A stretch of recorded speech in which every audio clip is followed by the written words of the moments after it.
Happy Vinayaka Chavithi. మీకు మీ కుటుంబ సభ్యులందరికీ వినాయక చవితి శుభాకాంక్షలు.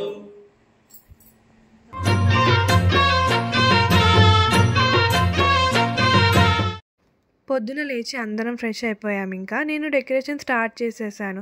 ఈ బ్యాక్డ్రాప్ ఆన్లైన్లో ఆర్డర్ పెట్టాను డెకరేషన్ మంచిగా కనబడటానికి. నేను ఇలా బిజీగా ఉండగా బావ ఇంకా సుహాన్ ఇద్దరు కలిసి బయటికి వెళ్ళారు.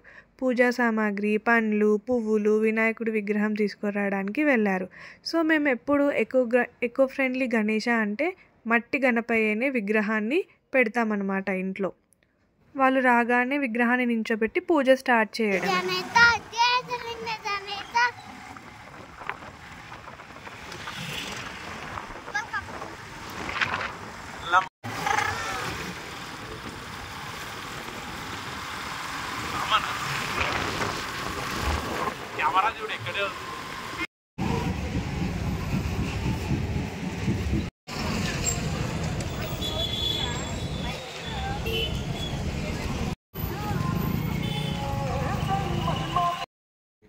ఇంతలో బావ సుహాన్ వచ్చేశారు. ఇంకా మిగిలిన డెకరేషన్లో హెల్ప్ చేశారు. చిన్న మండపం ఏర్పాటు చేసి విగ్రహాన్ని నిలబెట్టాము. సుహాన్ బుక్స్ తీసుకొని వచ్చి వినాయకుడి దగ్గర పెట్టాము. మీకు గుర్తుందా, అందరం కూడా మనం చిన్న ఉన్నప్పుడు విగ్రహం ముందు బుక్స్, హార్డ్ ఉన్న సబ్జెక్ట్ బుక్స్ పెట్టి మొక్కే వాళ్ళం మార్క్స్ మంచిగా రావాలని. సో నేను సుహాన్కి చెప్తే సుహాన్ తీసుకొచ్చి పెట్టేసాడు. ఇంకా మిగిలిన పువ్వులు, పండ్లు, పత్రితో, పూలమాలతో విగ్రహాన్ని డెకరేషన్ చేసేసాము. ఇంకా చేసి అన్ని దీపాలు అవన్నీ ముట్టించేసి పూజ స్టార్ట్ చేసేసాము.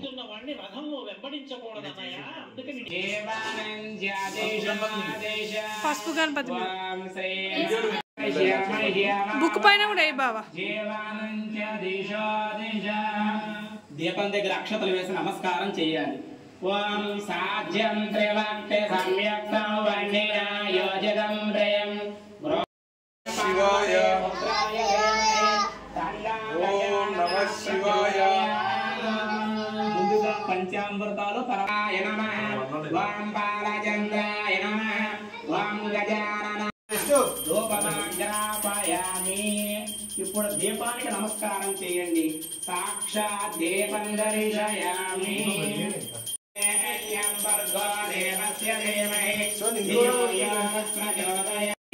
నమస్కారం చేసి జై బోలో గణేష్ మహారాజ్ కి జై. దివ్య మంగళ దివ్య నీరాజనం సమర్పయామి. శ్రీ మహాగణాధిపతయే నమః. ఒక పుష్పము 2 అక్షతలు తీసుకోండి. ఓం వక్రతుండం మహాకాయం కోటి సూర్య సమప్రభ నిర్విఘ్నం బాలచంద్ర గజానన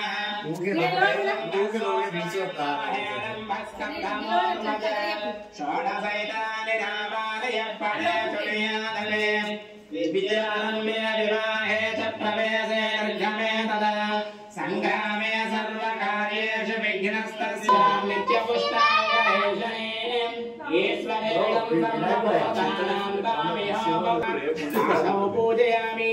ఓం ఏకదంతాయ నమః. గుల్వౌ పూజయామి. ఓం శూర్పకర్ణాయ నమః. జానిడం పూజయామి. ఓం విఘ్నరాజాయ నమః. జంఘై పూజయామి.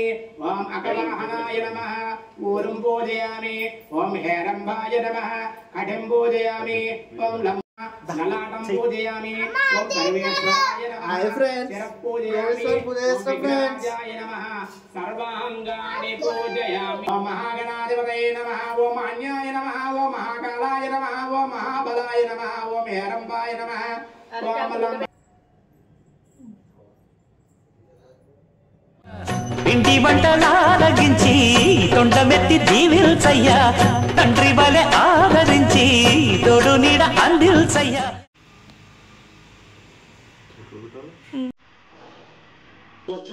అలాగే తెలుగు డాక్టర్ కూడా మీరు కాంటాక్ట్ చేసి మా పొందవచ్చు.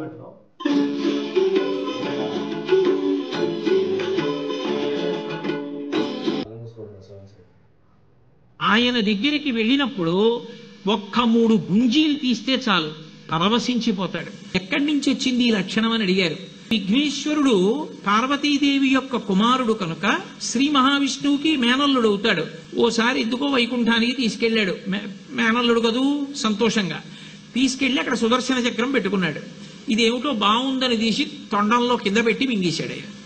అయ్యబాబో ఇది శత్రు సంహారకమైనటువంటి సుదర్శన చక్రం రా, దీన్ని మింగేశాడు పిల్లాడని ఎలా బయటికి తెప్పించాలో అర్థం కాక విష్ణువు మొట్టమొదట ఆ పిల్లాడి ముందు ఇలా చెవులు పట్టుకుని గుంజీలు తీశాడు. గుంజీలు తీస్తే మామయ్య అదేమిటి అంత విచిత్రంగా కిందకి మీదకి ఊగుతున్నామని పడిపడి పకపకా నవ్వాడు. ఆ నవ్వడంలో పొలమారి లోపల ఉన్న సుదర్శన చక్రాన్ని పైకి కక్కాడు. పైకి కక్కడానికి విష్ణువుకి సాధనంగా ఆనాడు గుంజీలు తీశాడు కనుక ఎవరు గుంజీలు తీస్తారో వాళ్ళని చూసి సంతోషించి అనుగ్రహిస్తుంటాడు.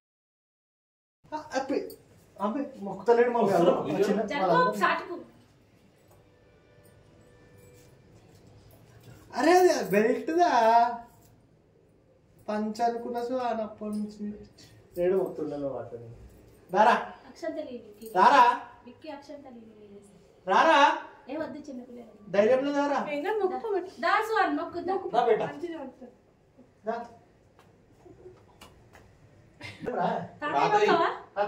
నువ్వు మొక్కినావా?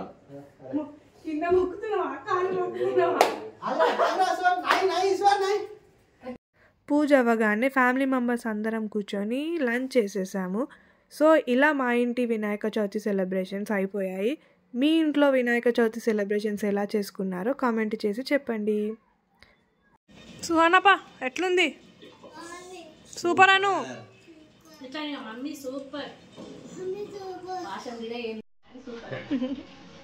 ముందు పెట్టాలి.